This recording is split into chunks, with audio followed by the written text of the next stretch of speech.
Hey, before we get into this episode of Sweat Equity, we're going to do the promo first. This is where our sponsors lay their eggs, and we're going to put it in the basket of Fuck Up Nights, April 21st in Tampa at the Rialto Theater. It's an old school theater. Basically what Fuck Up Nights is, it's like a TEDx talk, but not as douchey. It's one of those things where entrepreneurs, small business owners, big wigs in your city, they get up and they talk about how they fucked up. We learn a lot more from failure than we do from success. How many networking events or conferences have you gone to where you just hear one guy talking about how great everything was the whole way up? I'm not interested in that. We became a sponsor as Toko Works, Tokobaga Consulting, to sponsor Fuck Up Nights in Tampa, or you can call it Fun Night if you got the Christian crowd around you. But Fun Nights, Tampa, look it up. If you want to hit me up, law at TOCOWORKS.com. I'll send you all the information. We're going to max out about 300 people. I'm going to be emceeing the event in Tampa, but if you're not in the Tampa Bay area, you can find a Fuck Up Nights around you. It is a global thing, like TEDx, just not as douchey. Let's get into it.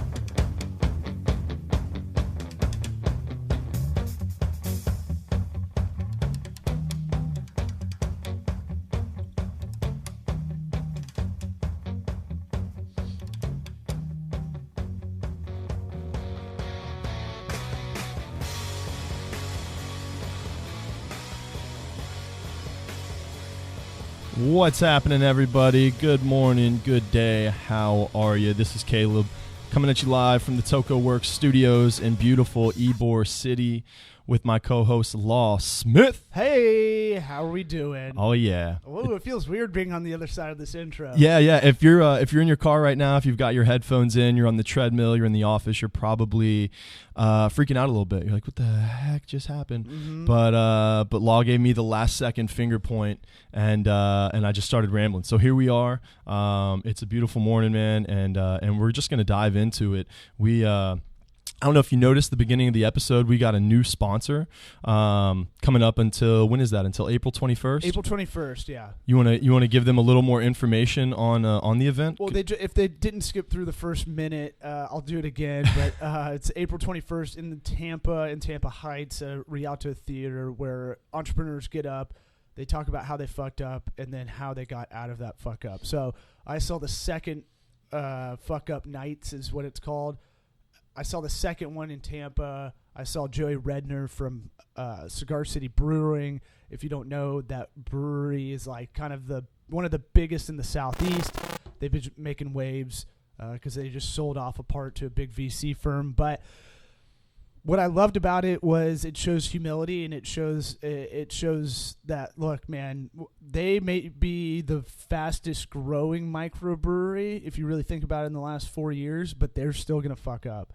Oh yeah, and it actually hit more home to me because this fuck up happened with their Hunapunu Day or something like that. Hanapu. I think it's pronounced Hanapu. I don't know for sure, but well, they came to us. That was in 2014. They came to us in 2015. As a comedian, as Cigar City Comedy, as our group of comedians in the area, to do a video for them saying, hey, we fucked up. And, wow. But we couldn't get it to work out, and the time constraints and stuff. And it was cool to be asked for that, but I knew about it already. And then it was cool to see him talk about it, and then how they made up via brand loyalty, because beer nerds are excessively like, you thought like Star Wars and all that stuff, take all that anger and like, in that rage that you have and they have for Star Wars and Star Trek. I know they're two different things. It's not my world, but take that and put it in a fat dude's gullet, and like it's just like a pelican of hate coming your way if you're not ready for it. I've been to the brewery, to Cigar City Brewery, and I've heard the guys getting into it about beers, and someone brought up another brewery while drinking in the tasting room at Cigar City, and it wasn't even like a discussion, it was like an argument. Yeah, I was like, is this real? Oh yeah, it's both good beer. Do we really care that much? So I guess they do. I was immediately attracted to this event. They needed some help kind of smoothing out the edges, so I'm going to MC it. Nice. As a comic. I'm going to do like Benson Interruption style. because they're just like this podcast. If I'm struggling to ask a question, you can pop in and ask when we have a guest. Usually I can see you having a question and you can pop in and I'll back out where they don't, no offense to the comedian that handled it before, but he doesn't have he doesn't know the business world. He doesn't know what questions to ask, fine. That's even in a general kind of way. So I'm going to be up there with a live mic the whole time because there's always a PowerPoint fuck up. Always. There's always like, why isn't this remote working? So to handle those weird, kind of like, just to kind of keep it's a 35-second thing of like, come on. And it's like, well, let's tell you about, them and kind of slide in something to talk about. You could plug Sweat Equity Podcast. Oh, I'll definitely. In that amount of time. Oh, I think the goal is to do Sweat Equity live for this, maybe after. That would be really cool. Yeah. That'd be really cool, because there's an open mic after if you want to get up and talk about how you fucked up. Wow. If you took a Toastmasters class and you feel comfortable enough to get up and just talk about your company and how you fucked up on the fly. I don't know if that's a great idea, but we're going to do it anyway. And I love uncontrolled chaos on stage. So. I have a feeling it's going to be a pretty successful event. And plus, you guys were aiming for like that 300 mark to fill the room with. And I don't know, we've talked about the Rialto Theater a little bit before on the show. And if no one's ever been, if you have any interest in business at all, and you kind of just like being in cool creative spaces, just go. The Rialto Theater is an awesome place. Kind of leave with a bit of inspiration because it's such a neat space to be in. Yeah. And I'm sure the people that are there, speaking are going to leave you with some inspiration as well. So it could be beneficial. If you're unsure, I would err on the side of just going and checking it out anyways. And shout outs to, I was able to pull in, being a consultant, I have a lot of arms with a lot of different local businesses that I'm like, hey, I think these guys should get involved. So my area network heard about it. I told them about it. I was like, you guys got to get involved. This is right up your alley, especially when they're going through a rebrand, relook stage, and then Touch Vodka is another local company, distillery in the area. So it's cool. I think this thing will grow. The idea is I think it will be one of those like real kind of, right now it's kind of guerrilla style. I think it will be one of those things where we do it every month. And I think and I know we'll get off of this 10-minute plug here in a minute, but I think those sort of things, as long as they start out being kind of true to what they are, I think they do grow into those bigger events. I think if you start an event and you aim it to grow into something bigger, you're probably more likely to fail because you lose sight of what the event's actually about. But from what I've heard about the guys that are putting it on, it's one of those things where it's as organic as really can be. Yeah, and I was watching The Big Short last night. And there you go. And they try to have a meeting when the shit's hitting the fan with Bear Stearns and everybody just leaves. It's not going to be a panel like that, like stuffy at all. It's very chill. It's got more of the hipster professional vibe than anything, if I can sell it. It's in an old theater. That's like we don't have a lot of history in this town, and it's specifically at the Rialto Theater because we want a little bit of heritage, a little authenticity to this, to the city. So, well, you were watching The Big Short. I was watching a documentary on organized noise. Okay. I don't know if a lot of people know about organized noise. What does that mean? Okay, organized noise is. I'm very interested now. So this is where I bet half the people that are still listening through that ramble on fun nights are probably going to turn this off. But I kind of want you to hear me out because it's going to segue kind of nice into what we're going to talk about today. Don't have low self-esteem on the content. I don't have low self-esteem. I just think people are very quick when they hear about hip hop, rap, anything that might have looked not popular or cool in high school. Okay, they'll be like, I'm above that. So it was a documentary. It was a rainy day here in Tampa yesterday. I listened to Dave Matthews, man. OAR, Widespread Panic only, man. Anything you can listen to in Cork Birkenstocks, I'm down. You're in? Yeah. Perfect. So rainy day, we're going through documentaries on like Netflix or whatever, and I'm a big documentary guy. I try to watch a documentary over a movie unless the movie truly and really is based on true stories. So anyways, we come across this organized noise. I'm like, all right, what is this? And apparently these are the guys that produced Outkast.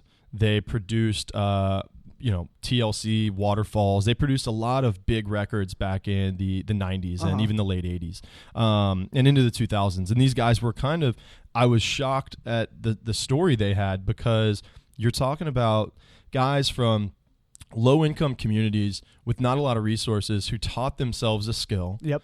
And they got together, they stayed out of each other's way and really helped each other. There's 3 guys in this group, and they became revolutionary to hip hop music and R&B music in a time where there was just insane growth for the industry.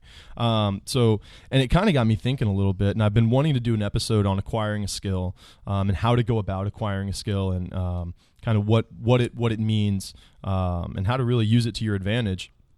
And I saw this documentary, and it kind of inspired me a little bit to do this episode today. Sure. So I was really just blown away. You've got these guys. They knew how to stay in their lane, and I thought that was really important, especially relating it to a world of being an entrepreneur these days and the business landscape that we're in with small business. You've got to know where you fit into a marketplace. What did the 3 guys each do? So one guy was, he was more of like with the beats and more of the drums guy, and knew kind of how to structure a beat, and what used to be good, what was good now, and what was going to become popular. And when I say good, I mean what people were really listening to and wanting in music. And he really knew how to use all the equipment as well. So he was kind of the electronics guy. Okay. There's another guy. He's kind of he was the financial backer of all this. He could buy the guy who would, make the beats and everything, the equipment he needed. Yeah. But the guy already knew somehow how to use like all this equipment, and he wouldn't even use some of it in the right ways. Okay. He would just go and he'd just start making beats and messing around. He'd figure it out. And then the other guy, who was Sleepy Brown, who was actually put out some music himself. Sleepy Brown. So it sounds I know. It sounds funny, because we've heard some of these guys' music, and we're like, what? And you see them in the music videos, and they just look ridiculous. But when you look at what these guys did and the opportunity they seized, it really is kind of profound.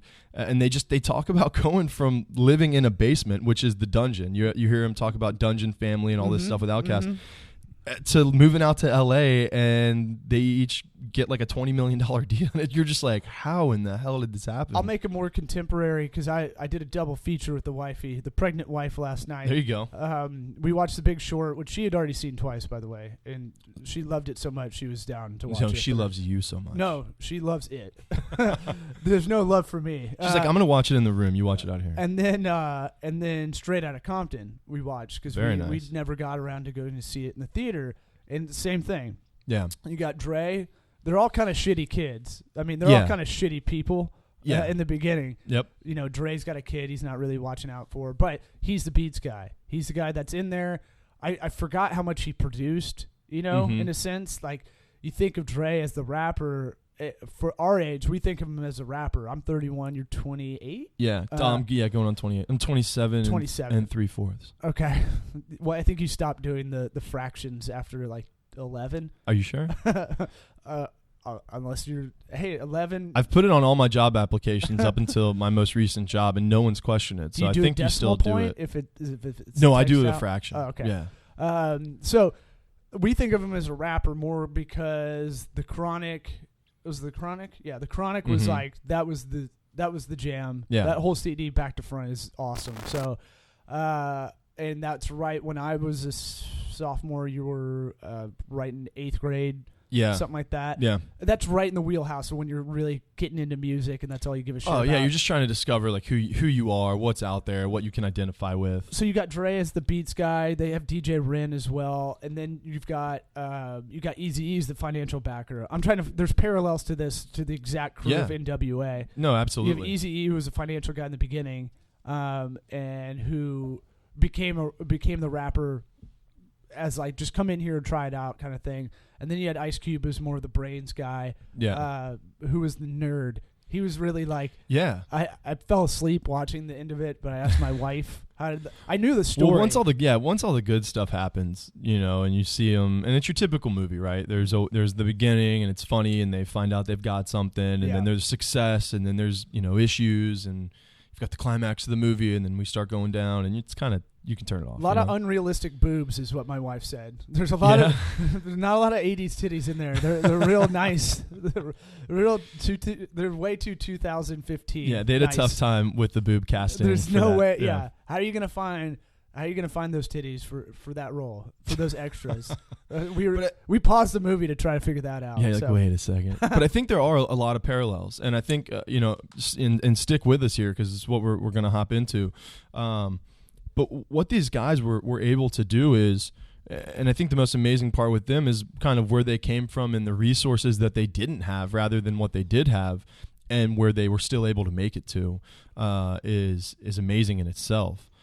But they were able to hone in on one thing that they could find themselves to excel at and be good at, and say, this is what I'm going to do. Mm-hmm. And they were able to kind of stay out of each other's way, as a group. And that's a whole nother topic, I think, on like working as a team and, those sort of things. But there's a lot of parallels. But, so, and it kind of goes into what I wanted to talk about, and that's acquiring a skill, whether you don't think you have one, whether you do have one and you don't know what to do with it, or you need to reinvent yourself. Because I think we come to a point in our lives sometimes where whether it's a real issue we have or not, we're kind of like, man, I need to diversify what I'm able to do a little bit. Yeah. So, and I want this to be a little bit of a different episode. I don't want to, we typically do a format where we try to keep it like at an hour or just under. We try to do those sort of things. I'd like this episode to be more of an ongoing conversation, because I think there's a lot of people who are kind of in this place right now. I know I am. Yeah. I consider myself kind of a jack of all trades, master at nothing kind of deal. And I know there's things that I have already that I've done in my work career that I can build off of, and we can always continue to learn more and do more. A challenge episode, maybe. Yeah, and maybe that's how we can kind of spin it to the listeners to try to get some a little bit of feedback. And what I really want to do is just open other people's eyes out there, because I think it's a scary, scary place being trying to get into a business world or being in a business-driven world and saying, man, I don't have anything to offer in this game. And you're almost scared to raise your hand to get picked to jump in the game, because you don't know what you're able to do. But I think that everyone out there has something to offer. There's things that you've been through, whether it's in a work-related field or on a personal level, that you can adapt to. There's just so many different things out there. There's something you can cling on to and provide, and you just don't know how good you're going to be until you put in some time. Yep. There's a guy who I've listened to him on some different podcasts, and I've followed some of his work, some of his blog stuff, and what I'm about to tell you is the name of his book. Sounds uber ultra completely sleazy, but it's just kind of a marketing ploy to get people to. Is it a pickup artist? No, I think even sleazier at times. But the guy's name is Ramit Sethi, and he has a book called "I Will Teach You to Be Rich." Right, so a lot of people see that at kind of like Barnes and Noble on the shelf, or they see that in the iTunes store for the audiobooks or something, and they're like, all right, like, yeah, I want to learn to be rich, but this just sounds like this guy's just like making money off of me buying his book. And that's kind of like what's going to end up at the end of the book, being like, thanks for helping me to be rich. You bought this. Right. Like, you're kind of a schmuck for doing so. But he actually has some really, really good insight. And I came across an article a while back, a post that he put on his blog on how to acquire any new skill in 20 hours or less. And I just thought it was really interesting. And it's one of those things where it's kind of a hack article, right? Where like it's kind of like what's one of those sites where they try to like, it's like a BuzzFeed article or something like that, I believe the term's listicle. Listicle. Yeah, so I hate that I know that. Yeah, that's pretty bad. So, but they try to get you with the title and all that sort of stuff. But when you read it, there's a lot you can really take away from it. And we'll post it in the show notes on how to kind of acquire any new skill in 20 hours or less. But the point that I want to make is that you don't have to be an expert at something to acquire a skill, right? So if you can pick up video editing, for instance, if you can go out, and this is kind of what I did. I'll give you a personal example of mine. I worked in baseball for a number of years. I found myself, video was always a constant in what I was doing in baseball, filming players, whether they were amateur players, whether they were professional players, and doing some sort of scouting task with the video. Mm-hmm. So I'd have to go video, I'd have to edit, and I'd have to send that out to the general manager, the front office, the scouting directors, all these higher ups. And, I'd put some notes with it on the players, what I thought and those sort of things. But I found myself in the matter of a few months making hundreds upon hundreds and hundreds of videos, because this is literally for a period of time what I did every single day, right. 2 to 3 baseball games a day, making videos of every player. Mm-hmm. So I went out, and when I, got done and I felt like my time was up working in the baseball industry, what can I go do that I'm passionate about, right. but that I have a skill in? Yeah. And I was like, man, well, I know how to shoot video and I know how to scout players, and all right, I'm going to go do that. And that's what I've slowly built a business off of, which has become the scouting blog, right. doing that for amateur players to gain exposure to college coaches. So it's kind of one of those things where when you just sit down and you kind of look back at what you've done this far, Law's talking about he's in his early 30s, I'm in my late 20s. We are by no means going to be considered experts at what we do with the age that we are.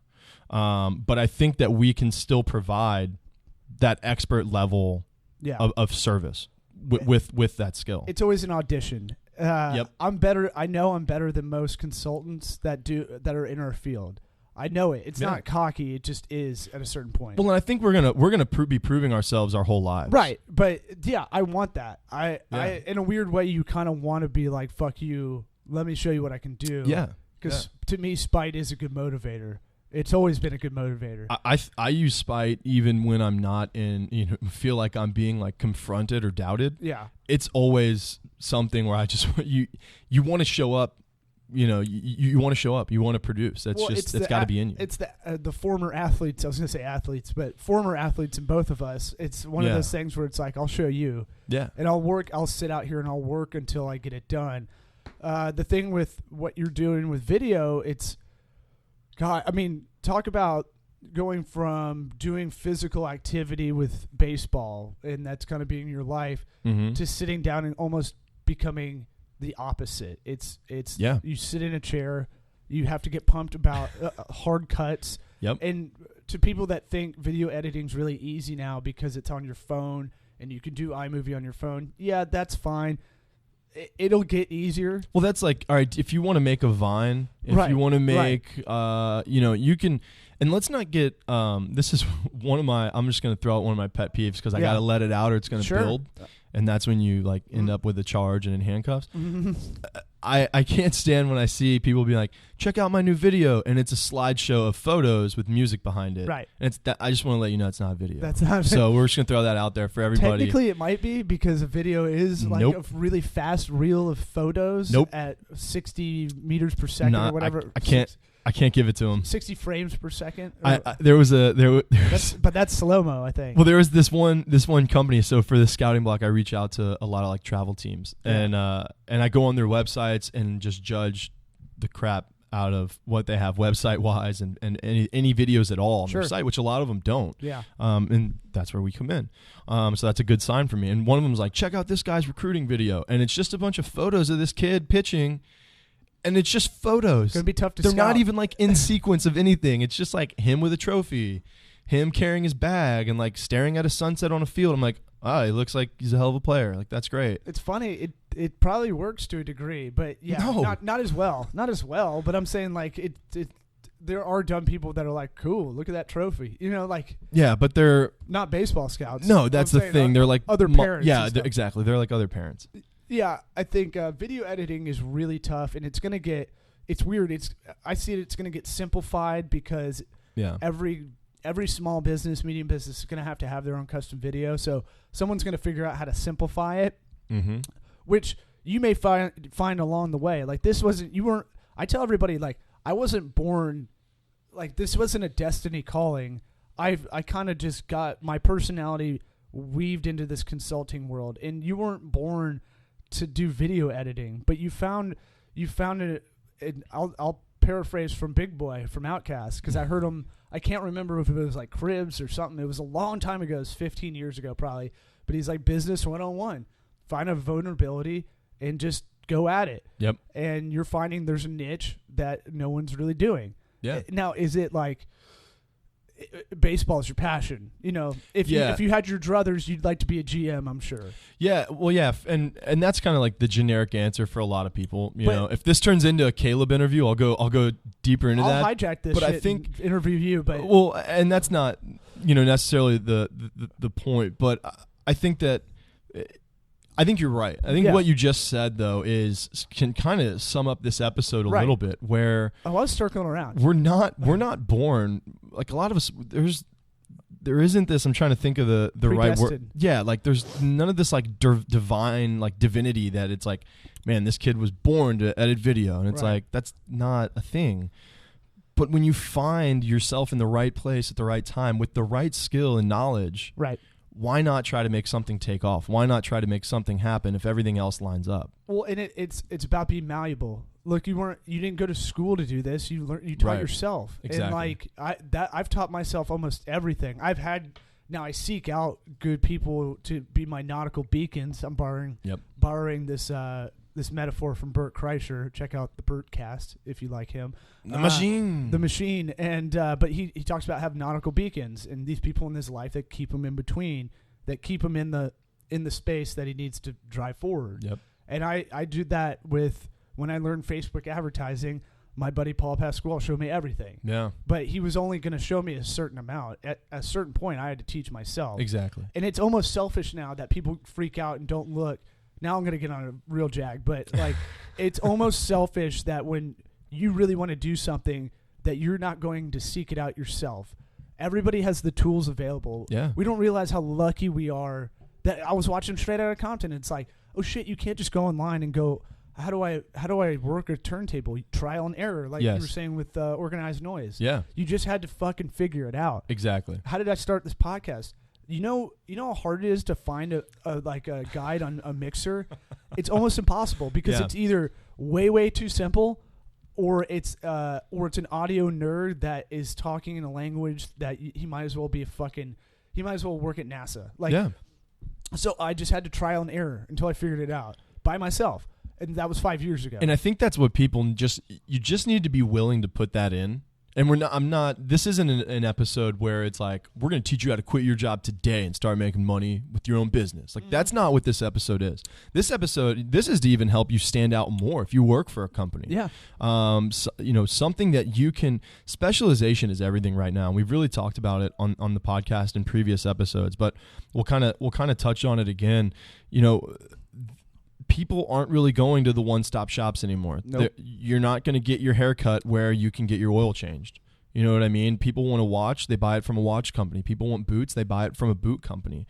That's why these specialization companies that are popping up, a lot of them are small businesses because the company that makes selvage denim jeans out of Austin, Texas is probably thriving right now. Because people who want denim want this certain kind of denim that's handmade and that it's done a certain way. I'll give you a real one. Hold Your Haunches out of Macon, Georgia. We've been watching a lot of Shark Tank lately. No, yeah, but go on. It's like I think it was an ass improver kind of pants or something like that, and they're out of Macon, and I can't remember which shark made the deal, but it was one of those ones where my wife was watching it. It was like, oh, that one. I knew that one was going to take off, and they went from 165,000 in sales to 1.3 million in a year after being on the show. That's amazing. I think it was the two women on the show. I forget both their names. I don't know their names either. But and they basically did it out of spite of the men on the show because anytime a female product comes on, they zone out. Yep.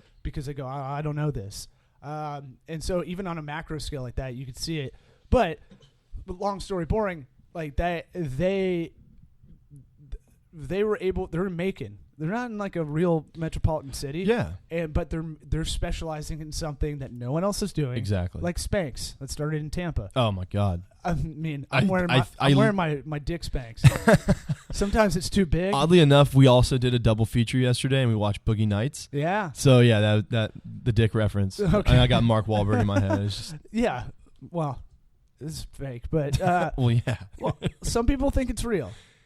Gabby did, and we had to have a real like sit down, Your- heart-to-heart conversation. Gabby, your about it. fiance. Yeah, my fiance did, and she was like, "You finally see it," and I'm like, "That's not it, dude. That's Like, not don't it. It's think prosthetic." you've seen Marky Mark's junk. Like, So take it easy." So basically, they challenged themselves to figure out that niche. And were they born to make hold your haunches? No, but they saw. It's a silly name too, but it's one of those things where they weren't predestined to make better fitting pants, but they just go, Yeah. hey, here's a need a lot of women do want. And it's Yeah. not necessarily a primary need like water or air, but it is something that a lot of women do want, and we see that. Yeah. And we're going to expose it, and we're going to make a business out of it. And there was kind of one of the things, when we were talking about this episode, weeks, almost months in advance, because we do such a tedious prep work for this show to bring you guys the most quality information possible. It was a few months back when we were talking about it. And we were kind of saying, look at banks, for instance. There's tons of companies out there that are banks, and they're getting pummeled right now. A lot of these smaller players in the game are getting pummeled because a lot of the money now is in a subset of what banks do. Yeah. They're now in helping you manage your money, not just holding it for you and charging you maintenance fees. They're in how to get, I don't know if anyone out there uses Venmo. I'm a huge Venmo user. Or, if you're a college kid in the Southeast, you probably use a company called Tilt. Tilt is the very similar application to Venmo. Okay. But it makes transferring money so simple, so easy. There's no headaches to it. You want the big word for this? For what these companies are doing? Yeah, go ahead. Just like the Uber of banking? Yeah. I'm sure that's where you're probably going. Yeah, yeah. Or the Uber of renting houses is Airbnb. Yeah. For Scouting Block, you're the opposite. Right. You're intermediation. You're creating an intermediary that doesn't exist currently. Right. That needs to exist. Disintermediation is when someone says the Uber of something, if you want to sound smarter, you say it's the disintermediation of. Write this down, guys. I'm serious. Yeah. I read this about Airbnb and Uber, and instead of saying they're the Uber of, because it's a weak metaphor. It's quick if you're like at a bar and you need to say something really quick. Yeah, and you're getting your point across, right. But it's disintermediation. We're taking a bunch of bullshit out that doesn't need to exist. Yes. In a marketplace that does. Banking is a perfect example. Yeah. Banking's fucked. Like, they don't realize how fucked they are. It's outdated. And even with the mobile app and all this kind of stuff, banking is truly outdated, that to the point that we even need cash now, that I have to drive to an ATM. Right. I mean, and I'm saying this as a first world spoiled brat. Sure. But in a world that we're talking about getting things done in the touch of a button, that I now have to go out of my way, find a branch ATM, right, so I don't get charged $2.50 for taking my own money out of my account. Find a branch ATM, go to it, get that money, drop that money off at wherever it needs to be dropped off, to a person or a place, whatever. If I'm buying something or I'm paying someone, a fantasy football league or something like that. I mean, now you don't even have to do fantasy through that. They have their own system. Yeah, and I mean, what these kind of these subspecialty companies have come in and done off of an industry, it's proving just so much that it's not, you don't need to reinvent the wheel. You don't have to get in with these big companies, big corporations, and go to battle with them. You can find what they're not providing, and you can either go start that or be a part of a company that is. Well, I mean, you can make a case Bitcoin is both. It's both. It's both the thing that doesn't exist. It makes money more global. It's also it's also magic. It's going to be the stepping stone. It's like getting the weed. All right. It's like getting your marijuana vote for medicinal. Yeah.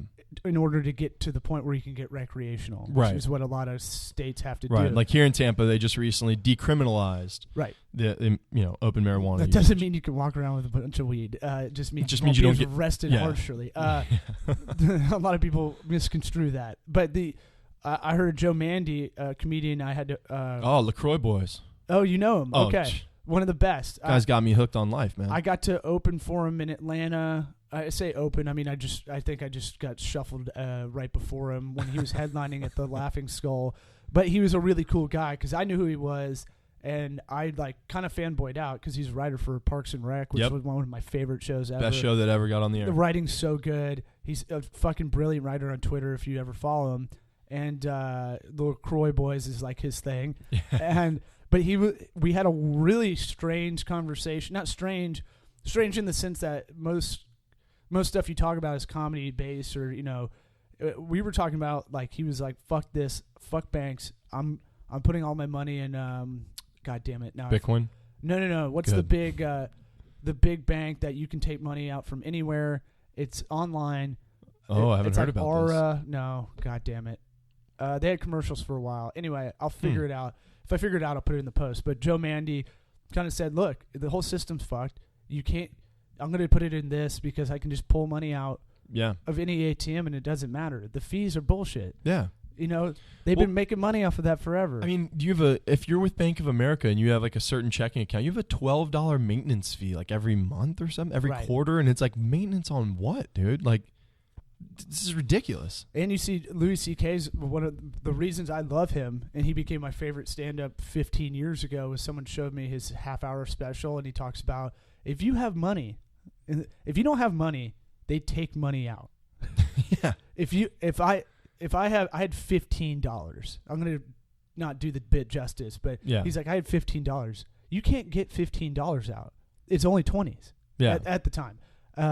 He's like, I just have $15 sitting there. And they're like, sir, could you have under gross funds? And he was like, I'd say it's severely gross. Like, and then they docked him $20. So he had -5 in his account. And he goes, I had no money. I didn't have, I needed $5 to have zero money. It's one of the best bits of all time. I mean, but that's really what we're looking at. And then they talk about, like, if you have money, they'll give you more money. Yeah. The bank will go, oh, let me just take this $5 from this asshole over here and put it, give it to you. So that system's very flawed from the get-go, but you couldn't do anything because of no transparency. Yep. Lack of communication. We have the internet now. We have something like this where we can sit on a soapbox and talk about it. And now accountability. That's going to be the other part. Yeah. This is going to weave back into what we're telling you about the skill. We want y'all to keep us accountable. So we'll throw a challenge out for us, but I want people to hit us up, put it on the comments when we post the episode, or hit us up, put it on the comments on the web blog post on the Toko Works post. And then, or anywhere, or you can email us, or you can tweet at me, or you can do whatever. But however you want to get a hold of us and say, I want to do this as a challenge to learn a skill. Yep.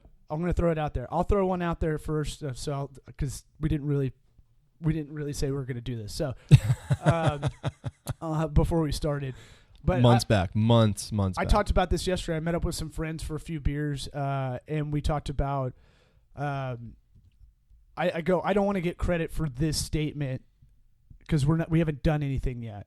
Right. The worst is when someone goes, I'm going to be an EDM DJ, and everyone's like, buy him a round of shots. Yep. He hasn't done fuck all. No, so, nothing. I go, do not give me credit for this, but this is a goal I'm going to try to figure out.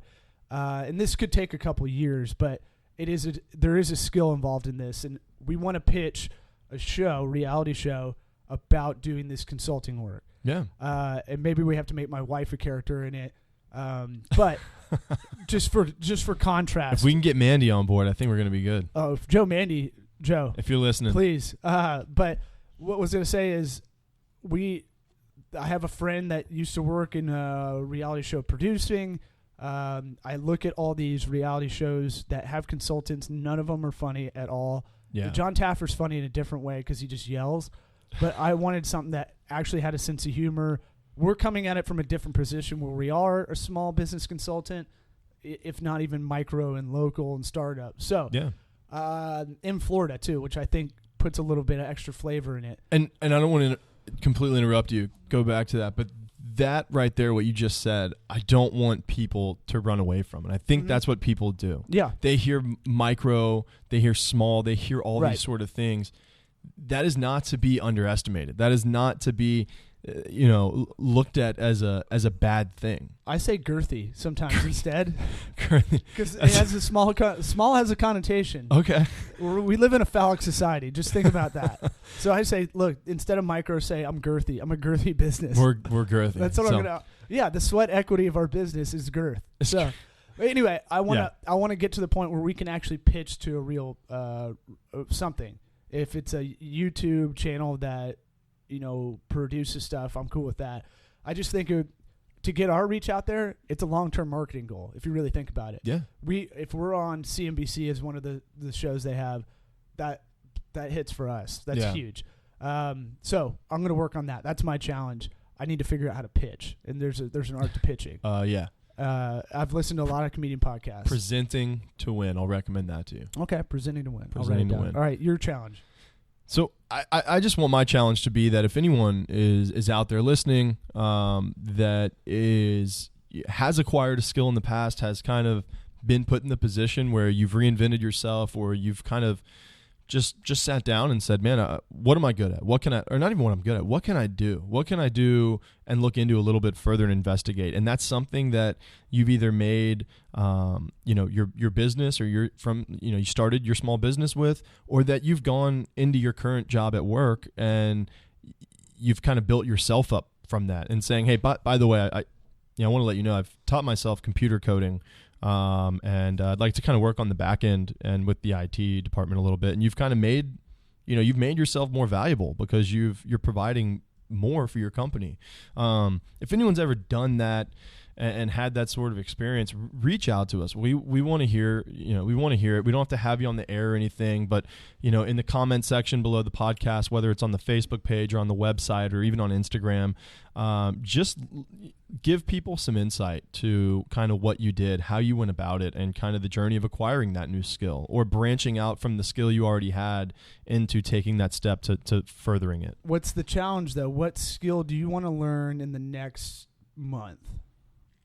Man, yeah, I haven't, like I said, in the past few months, we've been talking about this episode. I haven't come out with one. I can throw some stuff. Give me one. You challenge me. You've already kind of, I don't know if it counts as a skill necessarily, but you've been working diligently on nutrition. Yeah. And energy-wise. Yeah. And how much weight have you lost recently? I think I'm down 15. It could be 16 by the time I go home and weigh myself. But now that as of this morning, it's 15. Now that sounds like a light task, and I'll tell you why weight loss and staying fit is kind of the hardest, because this is why people have a hard time with it, because you have to eat.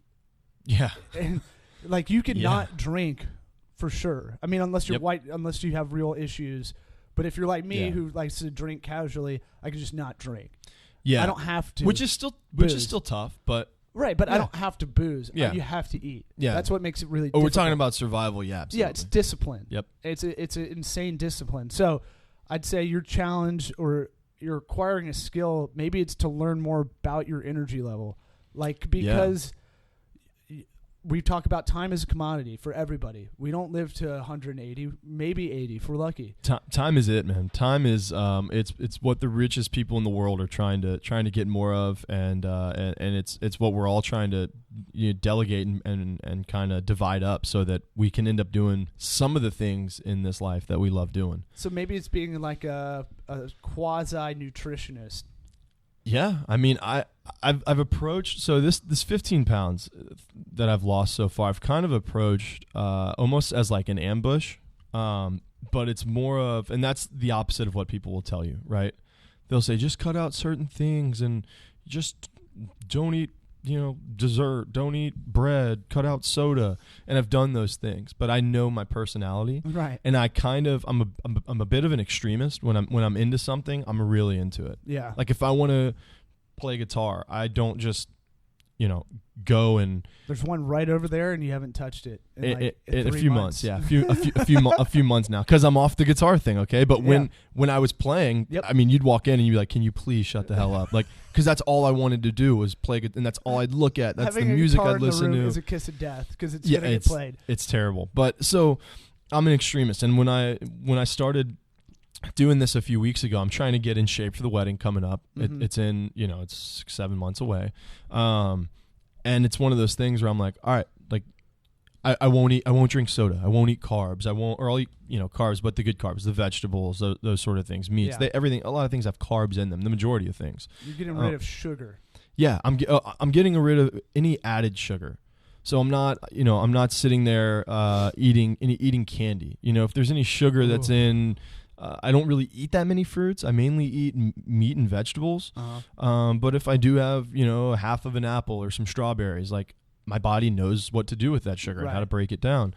But I've kind of gone like a lot of people would start a diet and they wouldn't go kind of this hardcore. Right. But I think I know myself, I have to do that in order to do this long term. Yeah. It's almost cold turkey, but not necessarily. I'm not eating anything. But you can eat cold turkey.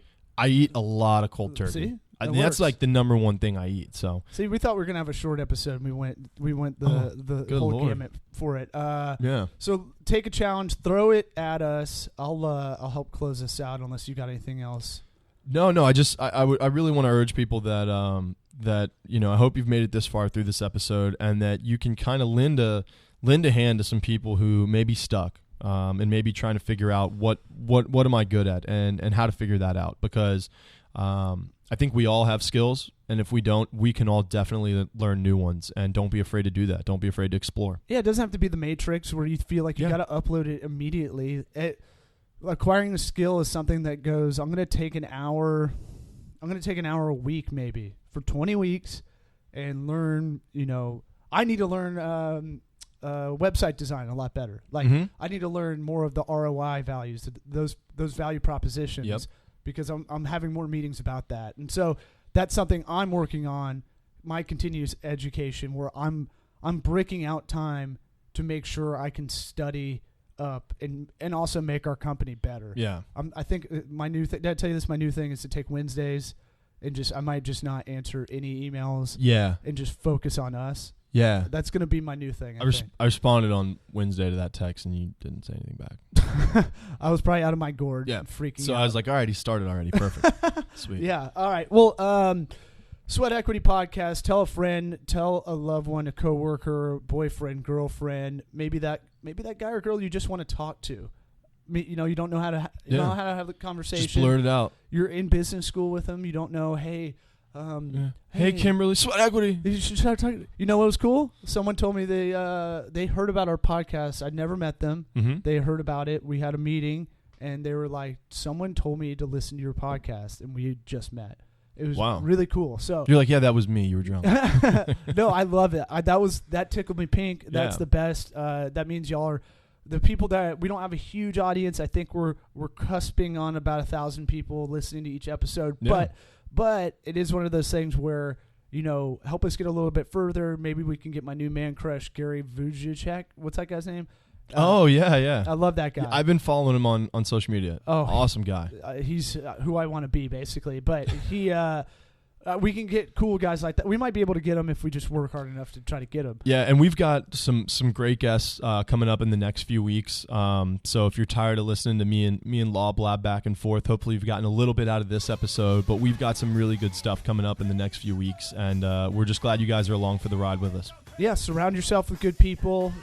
Throw away the turkeys, soar with the eagles, and challenge yourself to a new skill. Unless it's cold turkey. Boom.